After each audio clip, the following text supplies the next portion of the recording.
Assalamualaikum Pak. Waalaikumsalam warahmatullahi wabarakatuh. Mohon maaf Pak, minta waktunya sebentar untuk melakukan wawancara berhubungan dengan keputusan yang pernah diambil selaku sebagai pemimpin di sekolah atau wakil kepala sekolah. Sebelumnya perkenalkan Pak, nama saya Gia Gayatri. Saya dari calon guru penggerak angkatan 9 yang bertempat tugas di SMP 1 Kalianda. Kalau boleh tahu Bapak siapa namanya Pak? Oh baik, saya Sridun Kami ditugaskan sebagai wakil kepala sekolah bidang humas.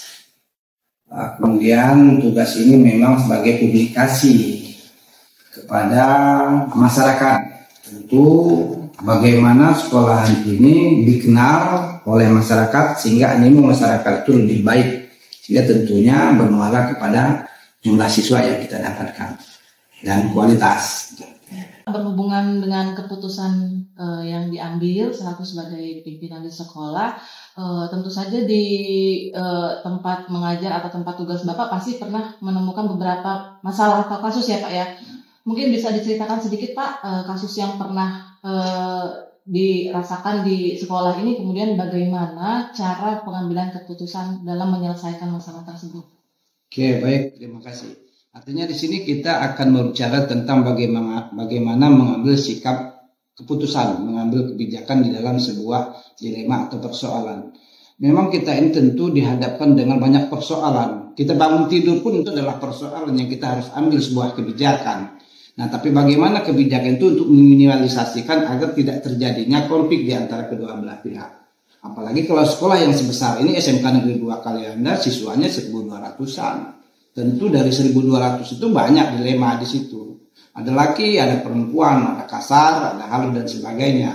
Dalam waktu dekat ini memang pernah terjadi kasus itu yang muncul bukan hanya di dalam ruang lingkup SMK Negeri 2 saya, tapi bahkan muncul di luaran menjadi di masyarakat sehingga mulai dilema. Nah inilah tentu kita harus bijak mengambil sikap itu. Yang pertama kita harus tahu persis bagaimana cerita dari pangkal ceritakan terjadinya sesuatu yang di luar di situ. Misalnya saja ada tentang moralitas. Sehingga moralitas itu mungkin antara laki-laki dan perempuan yang memang sangat riskan sekali dalam hal ini, karena memang apalagi kurangnya pemantauan dari orang tua. Tentu dari pihak sekolah yang pertama akan kita telusuri adalah bagaimana terjadinya. Sehingga setelah kita tahu persis terjadinya, kronologis kejadian itu, maka kebijakan-kebijakan itu akan kita benturkan dengan aturan-aturan sekolah. Kalau memang dari aturan sekolah dia sudah melanggar, maka dia harus kita laksanakan. Misalnya dia harus disekor, atau mungkin panggilan, atau bahkan mungkin dia harus dikeluarkan. Itu kebijakan dari pihak sekolah. Dan untuk sementara ini kebijakan itu kita tetap akan bermuara kepada sebuah aturan.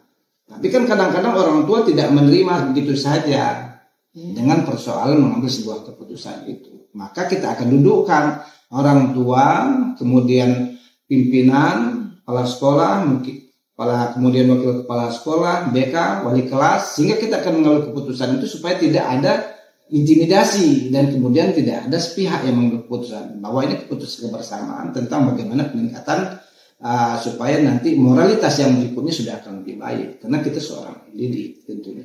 Itu jadi memang keputusan itu memang kita harus tahu dari dasarnya, tidak kita serta-merta kita harus mengambil keputusan sepihak saja, maka akan merugikan. Tetap kita adalah seorang pendidik, bagaimana supaya ketika kalaupun dia harus misalnya harus diskorsing, apa tugasnya, kalau misalnya harus diserahkan kepada orang tua, bagaimana komitmennya. Nah, sehingga tetap kita sebagai pendidik adalah mendidik bagaimana itu lebih baik itu. Setelah itu bagaimana Pak tindak lanjut ke depannya? Jika misalkan bertemu dengan masalah yang sama lagi, apakah ada tindakan lain atau tindakan yang sama yang akan dilakukan? Ya, tetap saya seperti sampaikan tadi itu bahwa kita muaranya kepada sebuah aturan, baik aturan yang dibenturkan aturan sekolah berkolaborasi dengan aturan pemerintah. Nah, tapi di sini tentang kebijakan, tentu kadang-kadang kebijakan itu bertolak belakang dengan aturan, karena aturan ini hati nurani yang menjadi dilema. Iya, dilema moral. Karena orang tua berharap agar anaknya tetap di sini itu sementara bertentangan dengan moralitas. Misalnya saja kita anggaplah misalnya ada yang perempuan misalnya, kemudian di situ sudah melakukan hal kewajaran bukan dilakukan oleh seorang siswa misalnya.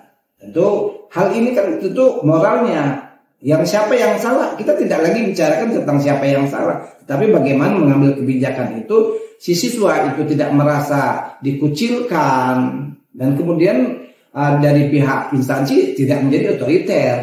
Nah, jadi tentang kalau misalnya bagaimana sikap itu, tentang sikap itu tetap harus bermuara kepada sebuah aturan yang berlaku. Nah, memang biasanya aturan itu misalnya 1 kali melakukan pelanggaran skorsing, 2 kali, tetapi kadang-kadang sampai dengan titik terakhir kadang-kadang kita tidak mengambil kebijakan sesuai dengan aturan. Karena itulah pengambilan keputusan tadi itu. Karena setiap keputusan dan kebijakan itu, maka kalau kebijakan hati nurani, kalau keputusan acuan adalah dengan tata tertib yang berlaku. Iya.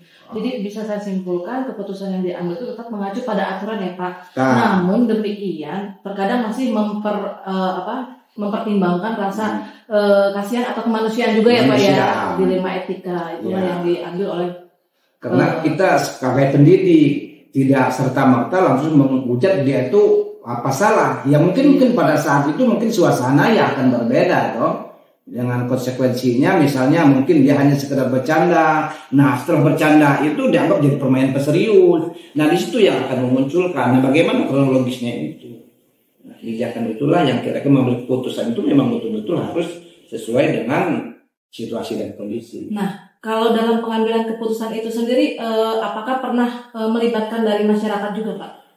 Ya, tentu kita ketika memang masalah itu memang berat, kita harus libatkan masyarakat itu, terutama di bagian komite. Komite itu harus kita panggil, karena ini kan komite itu tetap tanggung jawab dari orang tua. Iya, bagaimana pertanggungjawaban? Karena ada persoalan ini begini. Nah, nanti kenapa Pak? Yang di masyarakat itu kan komite yang akan bertanggung jawab untuk menjawab hal-hal kalau misalnya ada cerita-cerita miring. Nah, itu karena komite itu adalah naungan dari sekolah yang bersangkutan. Gitu. Makanya semuanya itu harus sinkron, orang tua, orang tua itu diwakilkan dengan komite. Demikian makanya dari pihak BK kerjasama selalu dipanggil apapun bentuk persoalan-persoalan itu. Tapi bukan dipanggil hanya bukan persoalan yang kenakalan saja, diharapkan dengan prestasi juga harus disampaikan kepada orang tua.